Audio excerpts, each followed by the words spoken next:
Vamos lá, meus irmãos, vamos lá, continuando aqui, nosso sexto dia de aula, nossa quarta aula de gestão estratégica, nosso segundo bloco, nossas aulas estão sendo gravadas. Estamos falando sobre os aspectos de gestão jurídica. Vamos continuar lendo aqui os slides, tratando sobre esse tema. Então, Gil, tenha bondade, meu irmão, o novo código e as igrejas. Acabamos de falar há pouco sobre as diferenças entre associação, sociedade e fundação. O Júnior até comentou uma coisa bem interessante, falando que, há alguns anos atrás, houve ali a festa das associações, né? Ou seja, todo mundo montando associação. E aqui, quando eu tinha desligado a gravação, eu até mencionei algo para vocês, e queria registrar isso. Quando nós, como igreja, montamos uma associação, pensando em recursos, Deus não prosperará. Porque se eu monto uma associação pensando em recurso como igreja, ou se eu monto uma associação, uma fundação, aliás, a festa das fundações, melhor dizendo, né?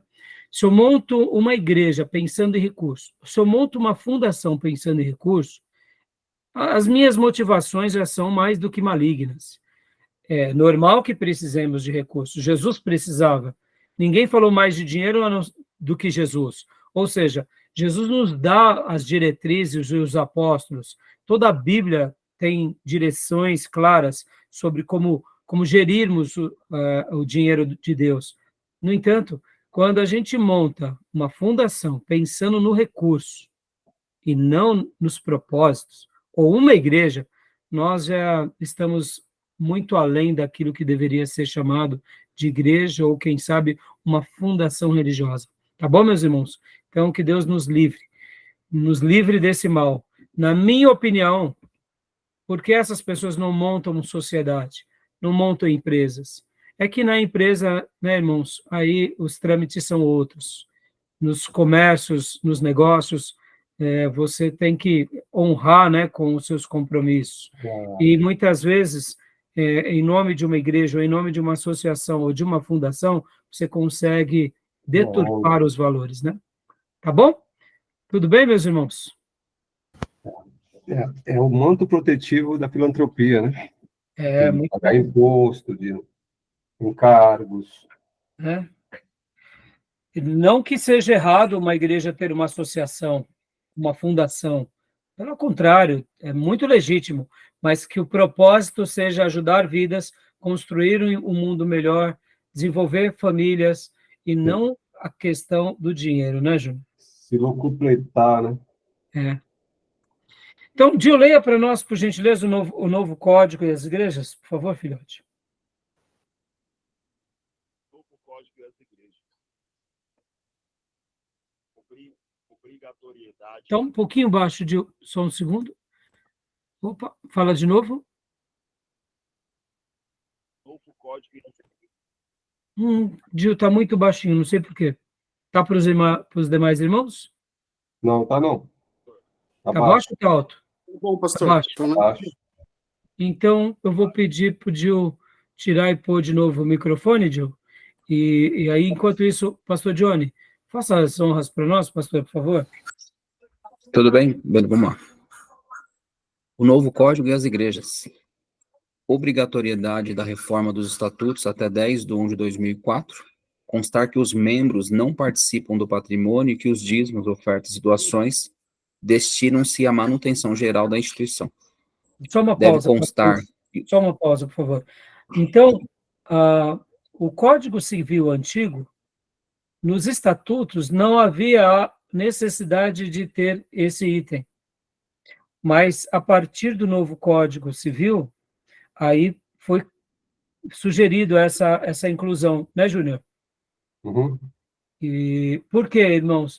Por causa de pessoas mal intencionadas. Mas, vamos lá, irmãos. Deixa eu falar uma coisa aqui com todo carinho e com todo temor. Quem é mal intencionado arruma um jeito de burlar. Porque é aquilo, irmãos, como tudo na vida, são cargos de liderança, são cargos de confiança.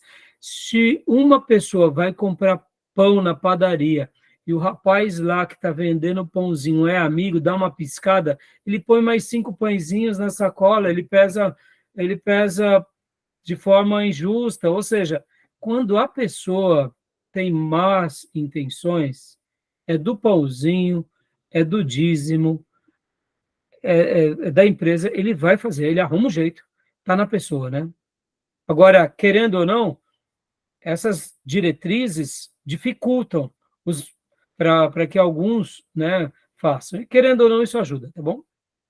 Porque esse segundo item aí, eu não sei se ele tá prosperando, não, porque a questão das obrigações assumidas pela igreja, se for provado que foi em responsabilidade dos gestores, ele pode responder por seu patrimônio pessoal. Entendeu? Sim, exatamente. Você faz a desconsideração da pessoa jurídica, não acha nada da pessoa jurídica, processa a igreja. Uma pessoa jurídica que não acha nada, vai para quem é o presidente lá, quem é... E a diretoria, né, Júnior? Inclusive, a gente já vou apresentar estatutos para vocês. Lá na nossa igreja, quando eu faço sempre a nova diretoria, eu aprendi que a diretoria administrativa podia ser qualquer membro da igreja. Eu, geralmente, ensino o contrário. Eu digo o seguinte: a diretoria administrativa ela tem que ser mais espiritual do que qualquer outra coisa. Por quê? Porque é a tomada de decisões financeiras e estratégicas da igreja, principalmente financeiras e jurídicas. Então, aqueles irmãos precisam ser mais piedosos, e geralmente eu até falo isso. Eu falo, irmãos, tanto o presidente quanto toda a diretoria responde juridicamente. Se eu fizer bobeira com o patrimônio da igreja, com os bens da igreja, tanto eu quanto os demais diretores vão ter que assumir o ônus de tudo isso. E aí as pessoas pensam 3 vezes antes de querer participar da diretoria. Por que eu falo dessa forma? Para chamar a responsabilidade de que eu quero pessoas comigo maduras, principalmente espirituais, segundo lugar, maduras, e que estejam cientes dessa responsabilidade. Porque é essa postura que vai determinar a tomada de decisão de todos os ministérios.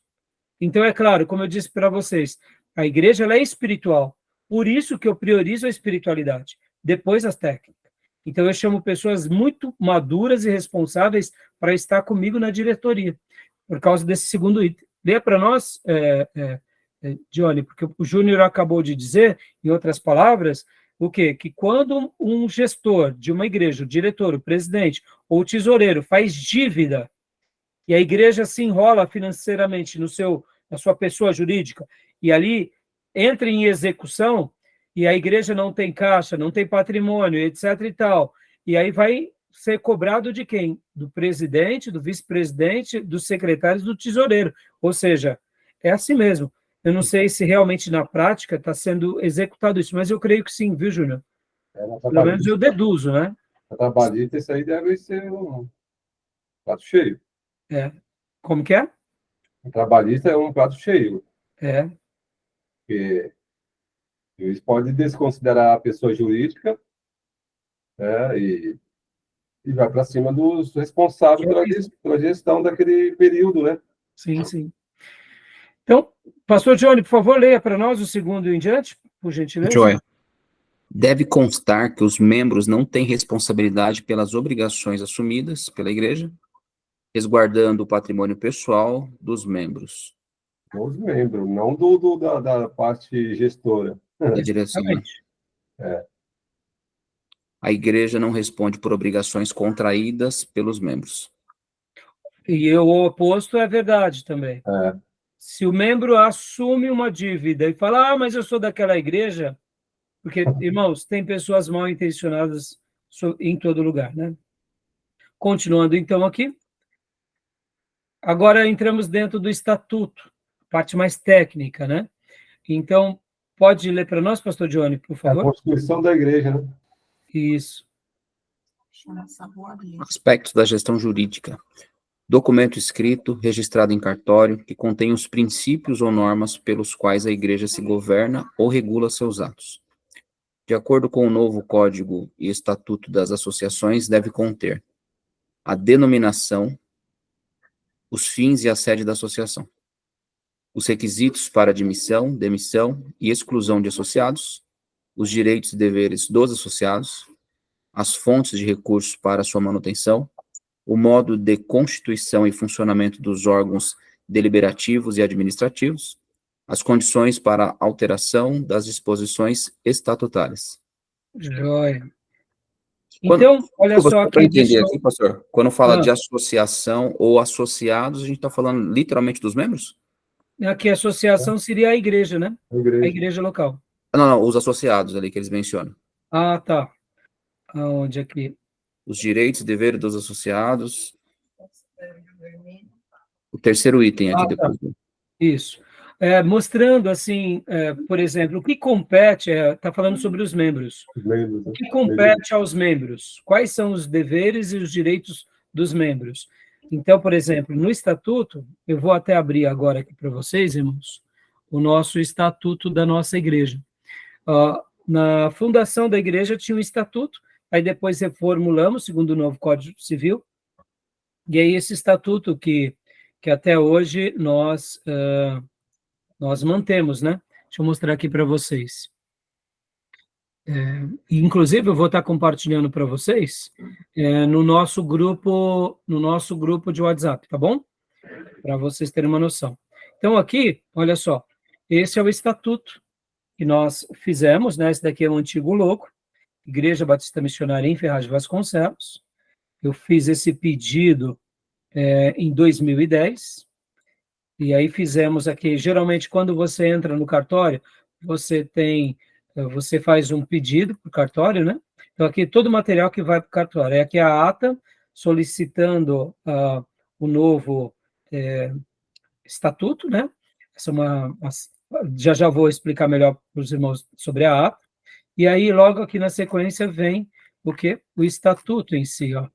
Edital de convocação, a aprovação do novo estatuto da Igreja Batista Missionária em Ferraz de Vasconcelos, né? Aí aqui, ó, é 2003, ó, aqui, aliás, não sei porque eu falei 2010, não sei, porque ali estava 2010. Ali, ó. 2010, fevereiro. Não sei por que razão, mas era de 2003.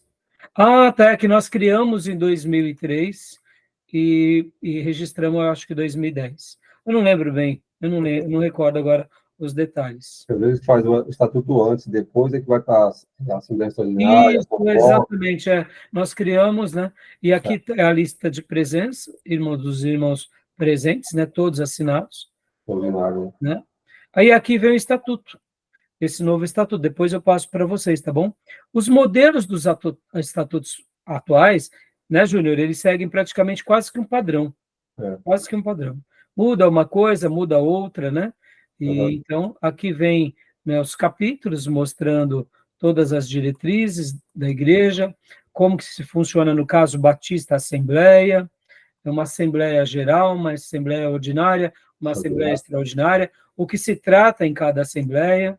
Aí vem a diretoria, aí aqui, olha, a diretoria ela é composta pelo presidente, pelo vice-presidente, pelo tesoureiro, primeiro tesoureiro, segundo tesoureiro, primeiro secretário, segundo secretário, e pela comissão fiscal, né? O conselho fiscal, ou comissão fiscal, são irmãos que estarão averiguando, fiscalizando tudo o que acontece com a tesouraria e estarão validando ou fazendo uma denúncia. E, então, aí aqui tem outros detalhes, né? Do Conselho de Administração, do Conselho do Pastorado e dos Ministérios Auxiliares. No caso da nossa igreja, eu chamei aqui praticamente, né? O Conselho Administrativo e essa parte de Ministério Auxiliares seriam a liderança da igreja, o staff da igreja. Né? Quando eu tenho que tomar uma decisão na nossa igreja local, geralmente, em primeiro lugar, eu vou para a liderança. debato com a liderança e depois eu debato com a igreja. Porque se a liderança já não concordou, fica praticamente algo insolúvel, né? Eu preciso primeiro resolver entre a liderança, para depois apresentar à igreja local. Então, aí tem o capítulo do patrimônio e das receitas, a quem pertence, né? Tudo está em nome da igreja. E aí vem as disposições gerais, as cláusulas pétreas, e aqui nós fizemos esse estatuto, aqui, ó, de fato, substituindo o estatuto de 91, e foi em 2003. Então, em 2003, criamos esse estatuto, registramos ele, e só, não sei por que razão agora, demorou um pouco para a gente... eu não me recordo agora as datas, são muitos anos, são muitas coisas legais, né, irmão? Mas eu sei que... Tá bom? Então, esse é o estatuto, vou estar encaminhando para vocês o modelo de estatuto. Aí, voltando agora aqui para o outro material. Alguma dúvida sobre o estatuto? Alguma pergunta?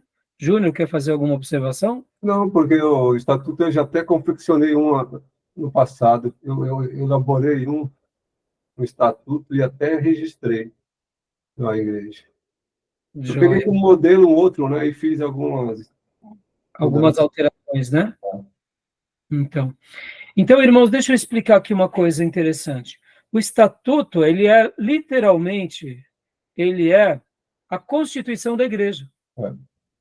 Assim como nós temos a nossa constituinte, que são todas as leis do nosso país, ou seja, como que o nosso país deve ser regido, ou pelo menos deveria ser assim, aí nós temos o estatuto de uma associação, ou, no caso, de uma igreja. E é dentro do estatuto que você vai colocar, por exemplo, em que período vai ser, quanto tempo é aquela diretoria, se aquela diretoria ela vai ser renovada há 2 anos, há 4 anos, há 5 anos, como que vai ser as diretrizes. Então, por exemplo, cada igreja, em virtude do seu governo, vai ter os seus estatutos. Mas ele segue praticamente uma mesma regra, né, Júnior? Basicamente. Quer fazer algum comentário, Júnior? Não, basicamente é isso, como você falou, é a constituição da igreja, né? O regime próprio da igreja, que vai valer, né, para todos os membros da igreja, a diretoria, a parte hierárquica, administrativa, etc. Joia. E dentro disso, irmão, só para vocês terem uma ideia, nós também criamos, há muitos anos atrás, um outro documento chamado Regimento Interno, né? O que seria o regimento interno? O regimento interno seria como essa igreja ela trabalha. E aqui agora, vamos ler no slide, o regimento interno. Então,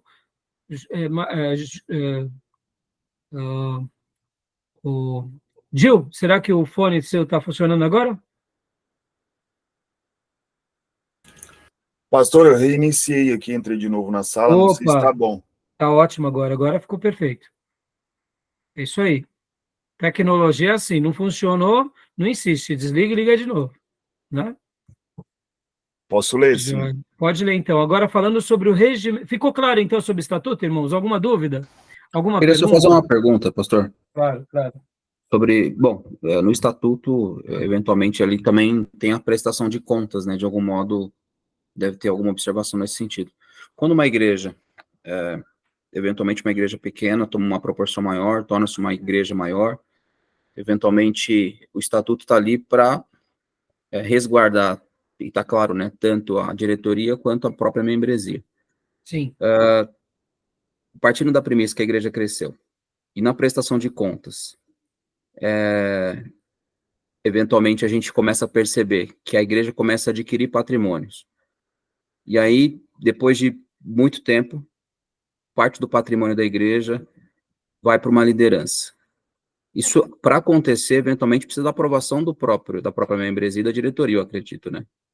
Sim. Então, e aí, desculpa, só complementando com o que eu estou falando, e quando também a igreja, com entrada e saída, faz aquisição de algum imóvel, e eventualmente esse imóvel não está no nome da igreja, sim de algum diretor, ou, enfim, de alguma pessoa da própria igreja.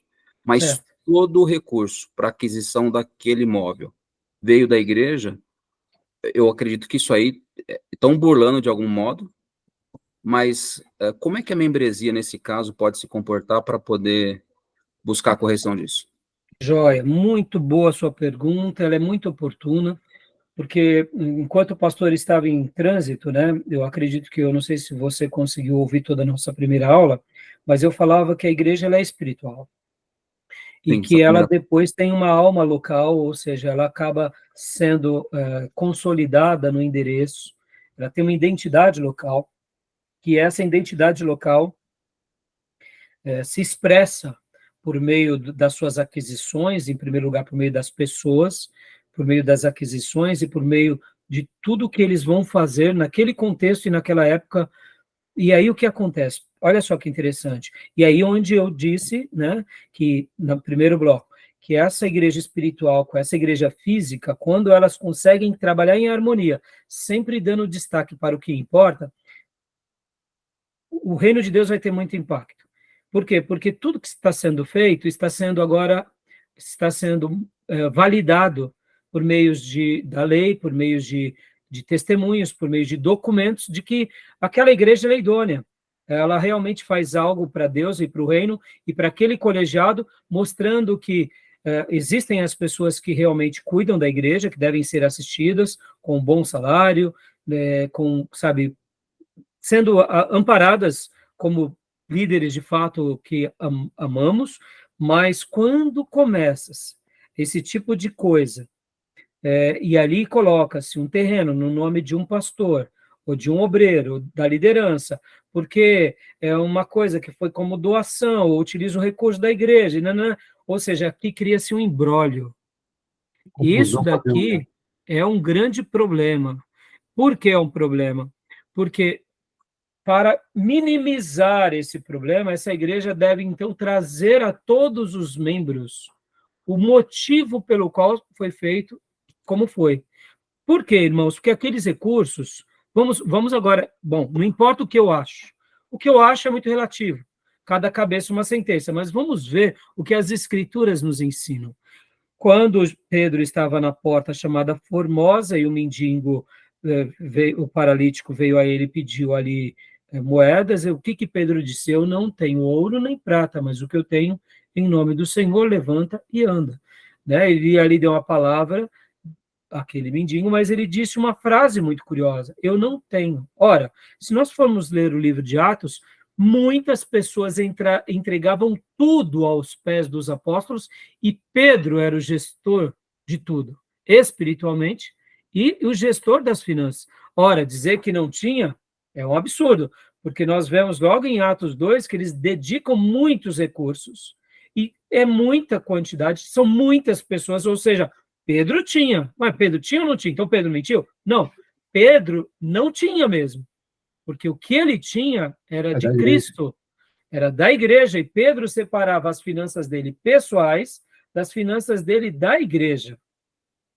Então, o que Pedro tinha não era de Pedro. Pedro, para ele gastar um centavo, ele iria consultar o colegiado apostólico, ele ia consultar o Senhor para poder fazer aquilo que de fato precisava. Podem ver que em Atos 6 tem a questão das viúvas helênicas. Então, o que acontece? Elas foram assistidas, foram levantados diáconos de natureza helênica para socorrer. E de onde vinha esse recurso? Vinham dos donativos e vinham do caixa apostólico. Então, perceba, o que eu quero dizer, pastor, quando as coisas são mal resolvidas, elas vão deixar rastros. Essa é uma evidência de que há um problema. Se a igreja, por motivo que for, fez algo assim, ela deve apresentar a igreja, porque quem não deve, não teme, pastor. Por exemplo, pastor, eu não estou falando isso porque eu cuido dessa igreja há quase 30 anos, pelo qual pastoreio. Fui dirigente durante alguns anos, 2 anos, e depois, no restante desse período, há 29 anos, agora faço 29 anos esse ano, que eu estou sendo dirigente dessa igreja, ou seja, 27 anos pastoreando e 2 dirigindo. Quando eu cheguei na igreja, nós não tínhamos nenhum documento da igreja.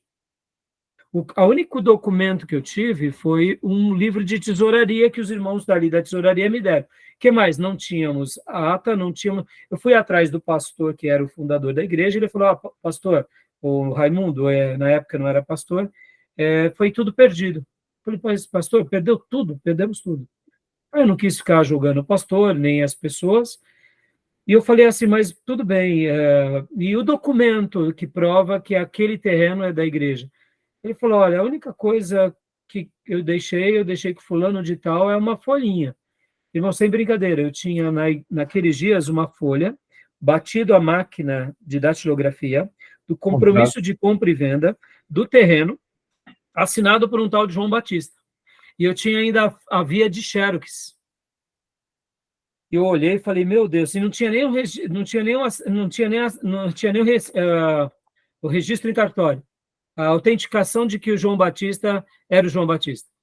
Bom, resumindo, eu fui atrás do João Batista, cheguei nele, conheci esse João Batista, era um dono de um posto de gasolina lá em Mogi das Cruzes, e cheguei nele, pedi para a igreja orar, falei, irmão, só ora agora, não tem mais nada que fazer. Nós não temos documentos, não temos nada, não temos recibo de compra e venda, não temos nada. A única coisa que eu tenho, uma folha assinada, é a segunda via, ainda de carbono, assinada pelo João Batista, sem conhecimento de firma. Fomos lá e falei, senhor João Batista, eu falei, senhor João Batista, eu sou o Raimundo, o dirigente da Igreja Batista Missionária, fui eu e minha esposa. E eu vim aqui, que eu descobri que o senhor morava para cá, por isso que eu vim até o senhor. Isso, irmãos, década de 90 e bolinha, né? Não tinha. E ele pegou aquele documento, ele olhou para mim no portão da casa dele, ele olhou assim, falou, olhava para mim, olhava para o documento, ele olhava para mim, o documento, ele falou, você sabia que eu podia se sacanear, né? Eu falei, eu sabia. Mas o senhor tem nome de pregador, o senhor tem nome de homem de Deus, então o senhor não vai me sacanear, não. E a igreja está orando para o senhor, né, fazer as coisas direitinho. Aí ele dava mais risada ainda. Ele falou, tá bom, semana que vem você volta aqui nesse mesmo horário? Eu falei, eu volto. Aí ele voltou, eu voltei, aliás, na semana que vem, e ele reconheceu em cartório que era ele mesmo. Aí depois, que eu não tenho escaneado. Né? Aí depois eu dei entrada na escritura e tirei a escritura, já tinha o estatuto, saiu então o terreno em nome da Igreja Batista Missionária em Ferraz de Rosemont. Mas eu não poderia, em meio a tudo aquilo, ter colocado no meu nome? Até hoje está no meu nome? Ou seja, eu teria um patrimônio bem significativo, que construímos um prédio bem significativo. Ou seja, irmãos, é a questão de consciência, é a questão de idoneidade, é a questão do colegiado. Naqueles dias era muito fácil fazer isso, porque as pessoas eram muito simples. Já depois de vários anos ensinando a igreja esses valores, hoje, se eu quiser fazer qualquer coisa como essa, eu vou arrumar briga com metade da igreja, que eu já ensinei. E eu quero que eles arrumem briga mesmo.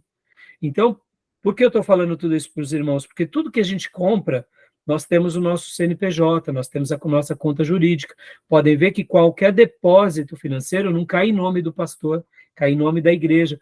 Mas é possível que alguma hora, em algum momento, por alguma razão, a gente destine do dinheiro da pessoa jurídica para a pessoa física, principalmente no trabalho de evangelização, um trabalho transcultural, isso não é um problema, mas tudo isso é apresentado à igreja. Então, por exemplo, como que a igreja lida comigo? Tudo sai da conta da igreja e vem para a minha conta, por exemplo, como os meus honorários, as minhas prebendas, porque o pastor ele não tem salário, porque o pastorado não é profissão, o pastorado é vocação. Então, eu tenho uma prebenda, né? E nessa prebenda é a maneira que a igreja me sustenta. Agora, a igreja, ela tem deveres e direitos, seu pastor? Claro que tem, mas o pastor lida com a igreja como corpo de Cristo e não como uma instituição.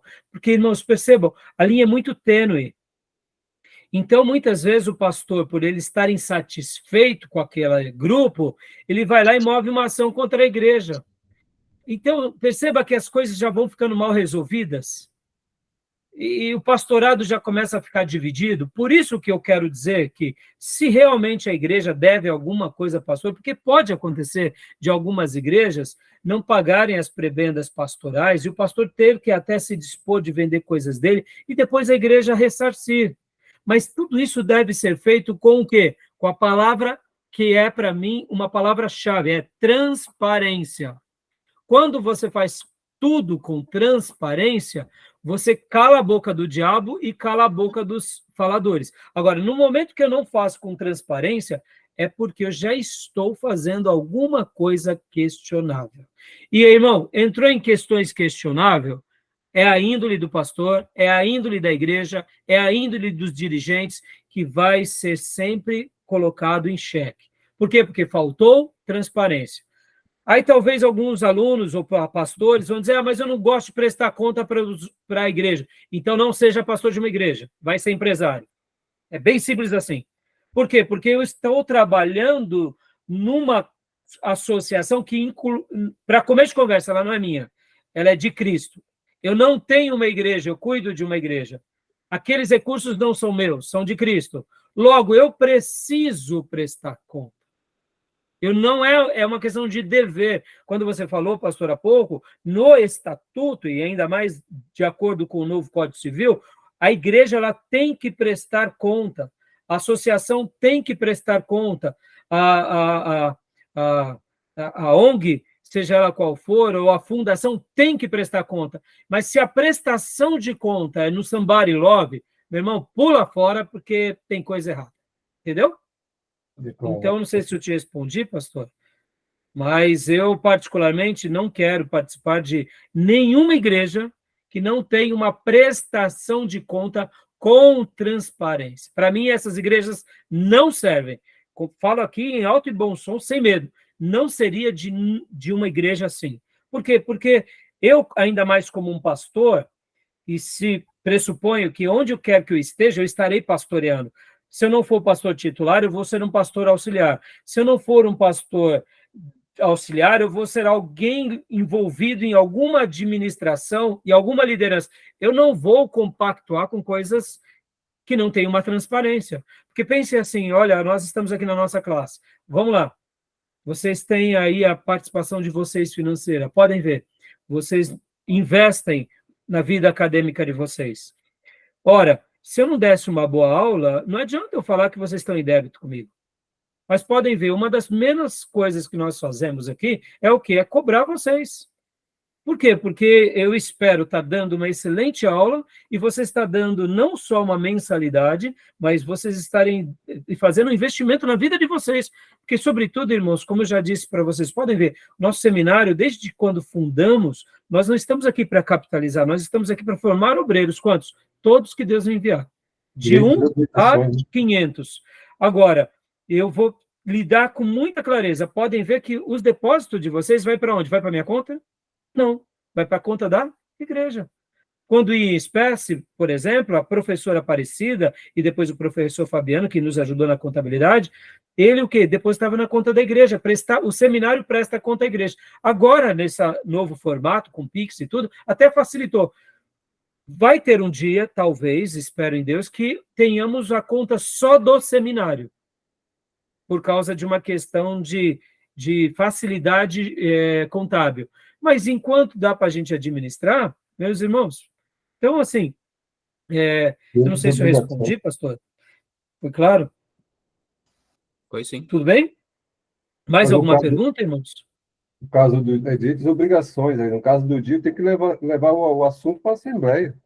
Exatamente. Aí a igreja é que decide, tem autonomia para isso. Se está um bem em nome de uma pessoa física, está errado. Está errado. O bem tem que ir para o nome da pessoa jurídica. Agora, quem vai tomar a iniciativa? Tem que ter amor, cuidado, para não entrar em litígio também, né? Porque aí pode escambar com um litígio, né? Mas, assim, eu digo sem medo de mas por isso que, assim, vamos lá, vamos imaginar um cenário, né, pastor? Vamos imaginar um cenário aqui. O Júnior começa um trabalho na casa dele. A igreja do Júnior, que é a Igreja Batista ali de Goianazes, abençoa o Júnior e fala, Júnior, comece um ponto de pregação. O ponto de pregação começa a crescer. E o pastor fala, Júnior, vai administrando as ofertas lá como você bem entender. Então, vamos imaginar aqui vários cenários, irmãos. Não vamos ser legalistas, tá? Não vamos ser legalistas. Vamos imaginar os vários cenários. O primeiro cenário de um grupo que começa na sua casa, mas está sendo respaldada por uma igreja local. Mas aquela igreja local pede para que aquele dirigente administre as finanças. Então, qual é o caminho que se deve fazer? Todas as entradas devem ser registradas. Eu vou mostrar na aula de contabilidade os nossos relatórios financeiros, para vocês notarem como nós fazemos.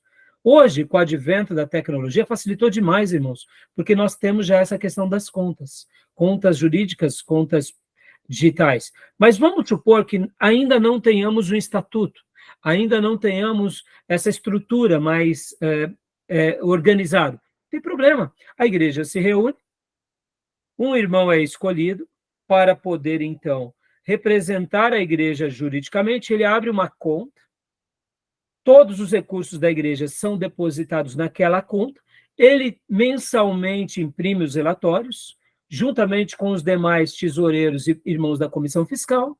Se houver, porque está na pessoa jurídica, a cobrança de imposto de renda, a igreja assume esse ônus, naturalmente, porque, afinal de contas, agora vai entrar no nome da pessoa jurídica. Ou seja, vamos supor que prospere muito nesse interim. Grandes ofertas entrem, não tem problema, é feito um relatório. Se o irmão for chamado na receita, aí a igreja vai ter que respaldar esse irmão, nenhum problema. Aí, por essa razão mesmo, tem que correr para regularizar essa questão. A igreja tem que chegar, tem que montar a sua estrutura jurídica, os seus estatutos, e ali para quê? Para até facilitar a transparência. Mas, como eu disse, não vamos ser hipócritas aqui. Muitos trabalhos começam assim. É um grupo de irmãos que começam a se reunir, nasce uma igreja, essa igreja ainda ela não tem uma estrutura jurídica, não tem o CNPJ, então ela não tem o estatuto, mas é tudo feito com transparência. Ainda mais hoje, irmãos, nesse mundo tecnológico, a gente pode, inclusive, registrar as nossas assembleias no celular, gravarmos aquela assembleia, está resolvido. Ou seja, quando uma pessoa é bem intencionada, por essa razão, eu estou aqui tratando de algo mais simplório, mas é óbvio, se eles são simples, porque é algo iniciante, incipiente, mas eles são zelosos, eles não vão deixar aquilo solto. Eles não vão agir, porque qual que é o problema da espiritualidade, eu diria, ingênua? Nunca resolve as questões jurídicas. Aí também é uma coisa que o pastor, o dirigente, aquele grupo tem que pensar, porque aquela pessoa, na realidade, se ela pode estar fazendo aquilo, ou se aquele pastor pode estar resolvendo, se ele não sabe como resolver, chama um advogado, contrata um advogado, contrata um contador. Terceiriza o serviço. Terceiriza o serviço. Entendeu, pastor? Entendeu, irmãos? Porque dessa forma, irmãos, a gente coloca tudo isso com muita transparência. Eu sei que a sua pergunta, pastor, ela entrou numa situação que está dentro do estatuto. Mas a gente vai trabalhar... Você vê como essas aulas são importantes também, o seminarista. Ela vai... Quando a gente for falar a parte da contabilidade, a gente vai dissecar isso melhor. Mas só uma última coisa. Eu conheci uma igreja muito séria, que é uma igreja muito boa, em que eles estavam passando por um momento na sua gestão, em que os recursos da igreja iam para a conta de um irmão na pessoa física. E o que acontece? Depois, nas mudanças de pastores, essa igreja ela foi chamar ali esses irmãos, e esses irmãos, assim, vamos assim colocar, num primeiro momento, até onde eu sei, parece que eles não foram éticos. Por exemplo, foi colocado uma hipótese, 50 mil reais há 5 anos atrás, o irmão investiu aquele dinheiro, e aí o irmão devolveu 50 mil reais. Bom, graças a Deus, quando se devolve os 50 mil reais, sem a correção, porque a grande maioria das vezes, o que se faz? Dá um perdido, o irmão muda de igreja, isso dá um processo. E aí, pastor Rai, o que a gente faz? Mete um processo? Aí a gente tem que balancear. Vale a pena meter um processo? É o nome da igreja. Então, percebam como é um caroço de angu. Agora, por que foi colocado os recursos no nome de um irmão? Aonde estavam esses diáconos e obreiros e líderes que também não quiseram sentar para resolver essa situação? Então, mas era uma igreja episcopal. o líder lá tomou a decisão, então, por isso que existem vários sistemas de governo, mas a gente não pode aceitar as coisas, muitas vezes, só porque alguns decidiram. É uma igreja de presbíteros, os presbíteros resolvem tudo. Então, você vê. Então, quando as pessoas elas querem fazer algo, eu diria, mal intencionado, elas vão fazendo. Uma outra coisa, pastor, só para a gente concluir, o caixa da igreja é da igreja, o caixa da igreja não é do pastor. Então chega um irmão lá da igreja com um obreiro piedoso e fala, pastor, eu estou passando uma necessidade tão grande na minha vida, tem um dinheiro lá do caixa da igreja, pelo amor de Deus, eu estou precisando de um empréstimo. Meu irmão, vai pedir empréstimo para banco. Para banco, não é igreja. Igreja é um lugar de altruísmo, a gente doa para o reino, não é para a gente tomar as coisas. Essa ideia é um espírito de pobreza. Ora para o irmão, expulsa o espírito de pobreza e fala, vai lá para o banco. Ou senão vai trabalhar, vai cuidar da sua administração. Que negócio é esse? Então, tem vezes que a gente tem que ser um pouco firme, porque o caixa da igreja, irmãos, e por isso que essa questão, ao mesmo tempo, ela é uma questão muito importante, mas ela é um pouco espinhenta, por isso que a gente tem que deixar sempre com o máximo de transparência, a gente tem que chamar pessoas, e por isso que cada igreja vai ter uma estrutura, seja ela batista, presbiteriana, metodista, mas uma sugestão que eu dou é o pastor sempre chamar todos os líderes. Porque, irmãos, quando você tem líderes que não estão mais compactuando com você, naturalmente isso vaza para a igreja, porque, de fato, deve ser assim mesmo. O líder não está fazendo nada errado. Se o pastor está fazendo coisas ou tomadas de decisões questionáveis, o líder está certo de tomar essa decisão. Então, quando você chama a liderança, por isso que há um conselho de administração, e é importante essa interação. Porque, irmãos, tem vezes que uma igreja pode vir a realmente fechar, porque o pastor fez algumas coisas e aí joga tudo para a igreja fica escandalizada, ou seja, percebam como é um caroço de angu. Mas como que a gente resolve tudo isso? Sempre com o máximo de transparência. Assim como os membros têm direitos e deveres, o pastor tem direitos e deveres. Ele não pode fazer o que ele bem entende com a igreja. Se a pessoa fez isso, ele tem que ser convidado a se retirar daquela igreja. Fora do estatuto, tem que chamar para observar o estatuto. A lei da igreja, o estatuto, por causa do Johnny aí. O grande risco também aí, se está um patrimônio no nome da pessoa, se essa pessoa falece, vai ter que fazer inventário e vai transferir para os herdeiros. Às vezes é criança, outro, só que não quer nem saber. Acabou.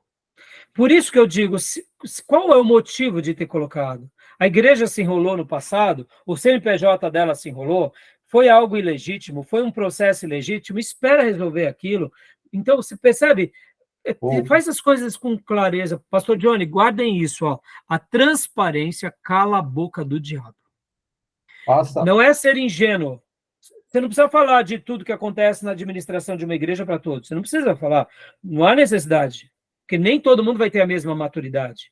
No entanto, a transparência cala a boca do diabo, censura os contendiosos, e a transparência traz para nós o que? Esse resgate do que? Somos idôneos.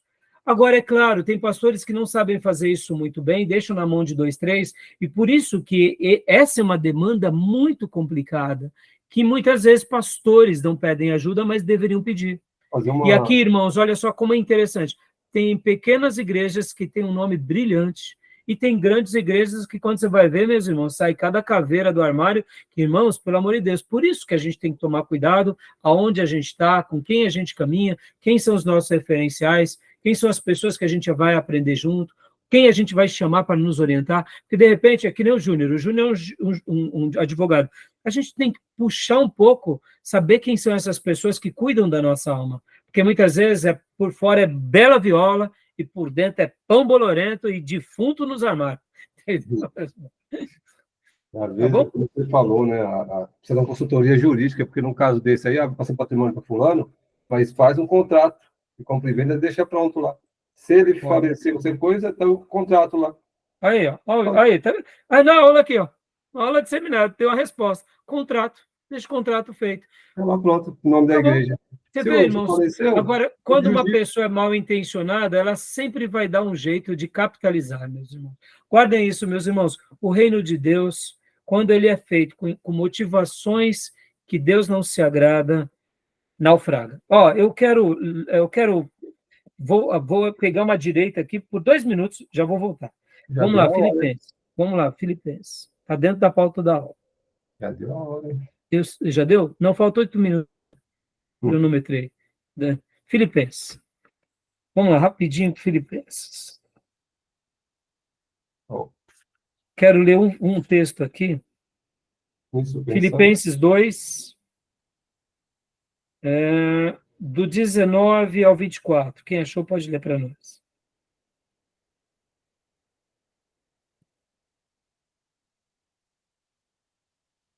Do 19 ao 24? Isso, por favor. Espero no Senhor Jesus enviar Timóteo brevemente para que eu também me sinta animado quando receber notícias de vocês. Não tenho ninguém que, como ele, tenha interesse sincero pelo bem-estar de vocês, pois todos buscam seus próprios interesses e não os de Jesus Cristo. Mas vocês sabem que Timóteo foi aprovado porque serviu comigo no trabalho do Evangelho, como um filho ao lado de seu pai. Até o 24, isso. Portanto, é ele quem espero enviar. Tão logo me certifique da minha situação, confiando no Senhor, que em breve também poderei ir. Meus irmãos, pensa você ser o Timóteo de Paulo, pelo amor de Deus. Agora guardem essa frase, no versículo 21, pois todos buscam seus próprios interesses e não os de Jesus Cristo. Ele estava falando aqui a líderes da igreja, a obreiros. Guardem isso. Quando eu monto uma empresa, eu tenho que buscar os meus próprios interesses. Eu tenho que ganhar dinheiro. Mas quando eu monto uma igreja, eu não posso buscar os meus próprios interesses. Quem busca os seus próprios interesses naufraga segundo os critérios do Evangelho. Se eu monto uma associação para Deus, buscando os meus próprios interesses, eu terei data de validade, eu vou naufragar. E se eu não tiver data de validade na igreja, na associação ou na fundação, eu me venderei, me tornarei mais cedo ou mais tarde um Balaão. Por quê? Porque o reino de Deus é os interesses de Deus, não são os nossos. No meu trabalho, para as conquistas da minha vida são os meus interesses. Os assuntos da noiva, os interesses são os de Cristo. Timóteo nos ensina aqui, pois todos buscam seus próprios interesses e não os de Jesus. Mas ele é sincero, ele não busca os seus próprios interesses. Quando vocês notarem na vida pastores que buscam seus próprios interesses, orem por eles, porque já tem data de validade, vão naufragar. Se não naufragar, aparentemente, eles vão se desviar mais cedo ou mais tarde, porque vão se tornar Balaão. Porque o reino de Deus é um reino de altruísmo, não um reino de egoísmo. Tá bom? Voltando aqui para a nossa direita agora, para a gente seguir. Mas guardem isso que é o que eu acredito, tá bom, meus irmãos? Beleza? Dil, leia para nós agora, Dil. Aqui, agora, regimento interno. O que é um regimento interno? Bom, temos o estatuto, que são, no caso, é a constituição da igreja, como a igreja deve ser regida. E para que, então, o regimento interno? Existem coisas que são ali as práticas da igreja. Aquelas coisas que não têm a ver, por exemplo, com dinheiro, mas tem a ver com comportamento, tem a ver com a bateria, tem a ver com a saia, tem a ver com... Aí está dentro do regimento interno. Nós queremos aqui as irmãs todas de coque. Regimento interno. O pastor, ele decidiu junto com os irmãos. Pastor, mas isso é absurdo, é o regimento interno.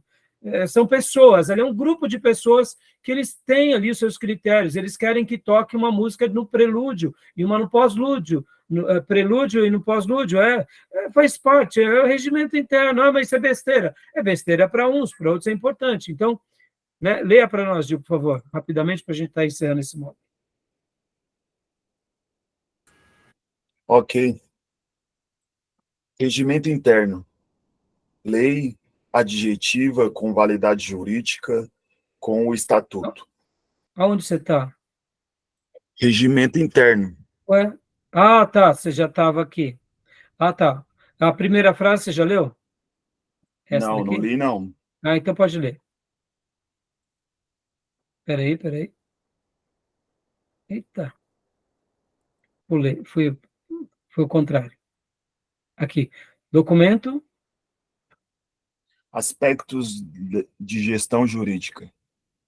Documento opcional com regras secundárias que a Igreja estabelece para dar efeito ao Estatuto. Não pode contrariá-lo. Mas percebam que é um documento opcional, tá, irmãos? Mas, se foi criado, segue, né, irmãos? Tá bom? Continua. Estatuto. Lei substantiva. Regimento interno. Lei adjetiva com validade jurídica com o Estatuto. Não precisa ser registrado, mas terá valor jurídico, se previsto no Estatuto e aprovado pela Igreja por ata. Deixa eu dar uma pausa aqui, Gil. Como assim, pastor? Fizemos. Vamos lá. Os alunos do seminário, missionária seminário, ou do Seminário Teológico Batista Missionária, né? Nos reunimos, eu fiz uma assembleia aqui, as nossas aulas serão presenciais. Então, foi tomada a decisão, mas eu não quero saber, eu estou aqui. Vocês, mas não foi feita uma reunião, não foi tomada uma decisão de que as nossas aulas seriam presenciais, porque o professor não está querendo dar aula presencial na igreja, está querendo dar aula, no caso nosso, é híbrida, né? É presencial, mas é online. Está fora? Mas não foi decidido numa assembleia? Foi decidido numa assembleia. Não está dentro do regimento interno? Está. E por que não está obedecendo? Ou seja, ele não está em conformidade. Ele não está em harmonia. Ou seja, ele não está em ordem. É muito comum vocês ouvirem a seguinte expressão nas plenárias: isso está fora de pauta, isso não está em ordem. Ou seja, pela ordem, né? Não está pela ordem. Né? Exatamente, não está pela ordem. Por quê? Está fora da ordem. Está fora do regimento. Então, por que está discutindo? Né? Entenderam, irmãos? Então, existem coisas que vão criar. Aonde se cria regimento interno, irmão? Principalmente quando a igreja começa a crescer muito. Aí é bom para dar um norte nos ministérios. Porque, irmãos, pensa, uma coisa é você cuidar de uma igreja de 50. Uma coisa é você cuidar de uma igreja de 100. Aí, quando você já vai para as casas das centenas, e aí 500 pessoas, aí a complexidade já muda bastante. Quando você entra na casa dos milhares, aí é uma outra demanda. Por quê?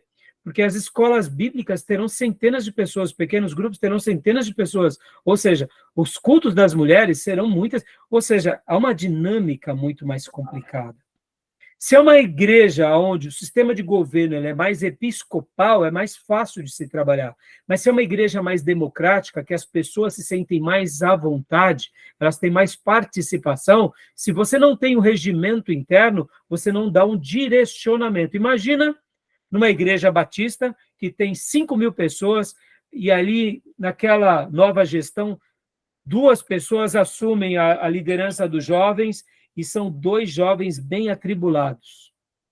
São bem, mas olha só que eles vestem uma roupagem bem de piedade. E, de repente, o pastor descobre que o culto de jovem está virando balada de jovem. E aí, meus irmãos, olha aí a complexidade. Estão entendendo? Então, no regimento interno, você dá as diretrizes. A pessoa começou a caminhar, você já chama a igreja, já chama a liderança e fala, opa, você estancou mal. Enquanto é 20 jovens, você resolve. 50 jovens já dá um trabalho maior. 500 jovens, aí, meus irmãos. Está entendendo? Então, por isso que é uma necessidade. Mas isso vai acontecer naturalmente, tá bom? Então, tudo bem até aí? Só para a gente concluir, Gil, continua a leitura para nós? Espécie de regulamento, né? Isso, Júnior. É um regulamento, né? Poderá abordar particularidades sobre os cultos, organizações internas da igreja, métodos de trabalho, inclusive de contribuição, afirmações de caráter doutrinário, regras sobre o uso das propriedades, exceto o templo, especificações sobre entidades filiadas à igreja. Então, ou seja, você pode deixar ali com mais detalhes. Vamos lá, irmãos. Por exemplo, né? São muitos os exemplos que eu poderia dar aqui, mas vamos pegar essas questões, por exemplo, do templo, né? Tem igrejas que o santuário é um lugar exclusivo para culto, enquanto outras igrejas usam o santuário, inclusive, para outras atividades da igreja, inclusive, ou fora da igreja. São são coisas que a igreja toma uma decisão. Tem igrejas que, durante a semana, a parte do santuário, eles usam para atividades como interativas entre os jovens, esporte, e depois montam tudo no final de semana e volta o culto. Para outras igrejas, isso é uma abominação. Eu sei que é complexo quando a gente fala, mas existem muitos detalhes que se enquadram aqui, tá bom? Tudo bem até aí? Beleza? Se apega ao templo, né? A gente se apega. Então, o Júnior já dá para ver que é um batista mais moderninho. Ele já aceita, mas tem outros batistas que não querem saber. O santuário é o santuário. Não, para mim o santuário sou eu, você, desde que vivemos em comunhão com Jesus. Mas então, você entende, Júnior, que muitos irmãos e muitas igrejas, eles têm, assim, um apreço, e quando a gente começa a trabalhar sobre essa questão, fere a fé deles. Então, o pastor tem que ter toda uma sabedoria, saber conduzir, saber explicar. Estão entendendo, irmãos? Sim. Tá bom? Tudo bem até aí, meus irmãos? Tem uma igreja que, por mudar a parte interna lá, a pintura da parede lá, e colocou uma outra pintura, vixe, nossa, teve um grupo lá que falou que não, que mudou o aspecto da igreja, que não podia, que era tradição. Então, olha só, irmãos, quando eu fui pastorear a nossa igreja, fui seu dirigente, eu notei que nas assembleias, tudo era questão de polêmica. Eu falei, não pode ser assim, não. Eu pensei comigo, como que a Igreja Batista da Penha resolve? Uma igreja de centenas de membros. E aí eu tinha um amigo que era um dos vice-presidentes lá, e a primeira coisa que eu falei, como que vocês resolvem a assembleia de vocês lá? E aí ele me passou tanto o estatuto deles quanto o regimento interno. Eu falei, isso daqui é a coisa mais linda. E eu já cheguei na igreja, já reuni, falei, gente, a partir de hoje a gente vai ser assim. E numa assembleia dei as diretrizes. Nunca mais tivemos esse problema.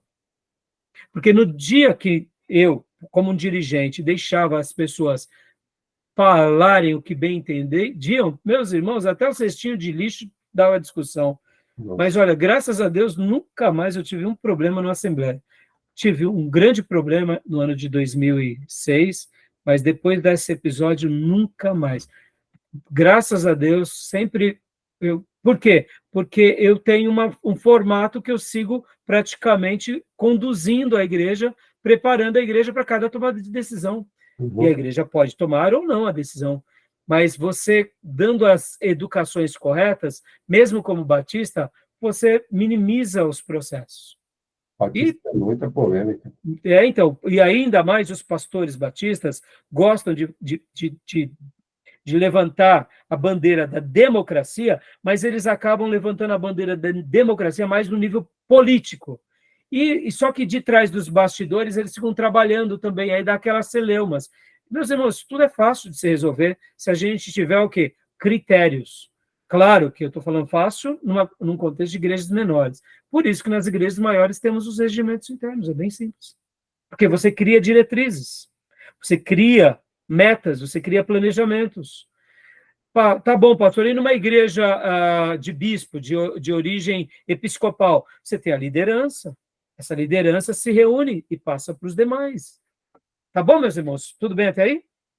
Sim. Tranquilo? Então vou parar a gravação, tá bom? Tranquilo.